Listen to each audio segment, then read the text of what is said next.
బైబిల్లో రాయబడుతూ ఉంది, అతని గుండెను అమ్ము చీల్చు వరకు వాడు దాని వెంట పోయెను అని రాస్తుంది. అజ్ఞానముతో వెళ్ళిపోతే, అజ్ఞానం అనేటువంటిది అక్కడైతే స్త్రీ పురుషుడు అని కాదు మనం తీసుకోవాల్సింది. జ్ఞానము కేకలు వేస్తూ ఉంది, బుద్ధిహీనత బొబ్బలు పెడుతూ ఉంది. ఆ జ్ఞానము బుద్ధిహీనత మధ్య ఒక వ్యక్తి ఇరుక్కుపోయి ఉన్నాడు.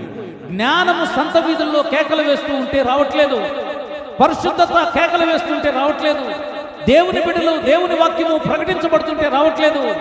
బుద్ధిహీనత బొబ్బలు పెడుతూ ఉంటే దాని వెనక పరిగెత్తుతూ ఉన్నాడు.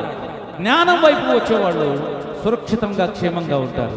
అలా కాకుండా బుద్ధిహీనత వైపు వెళ్ళటానికి ప్రయత్నం చేసేవాళ్ళు వారిని అగ్ని కాల్చి వేస్తుంది.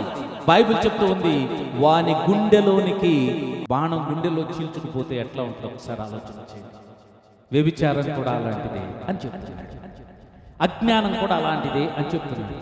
దేవుని జ్ఞానాన్ని, యెహోవా యందు భయభక్తులు కలిగి ఉండటాన్ని విడిచిపెట్టి అజ్ఞానం వైపు వెళితే, అపవిత్రత వైపు వెళితే, పరిశుద్ధతను విడిచిపెట్టి అపవిత్రత వైపు పరుగులు తీస్తే బైబిల్ చెప్తూ ఉంది, నీ జీవితం అధోగతి పాలవుతుంది. Be careful. ఈ రోజైనా జ్ఞానం తెచ్చుకుని ప్రభు వైపు తిరగటానికి ప్రయత్నం చేయండి.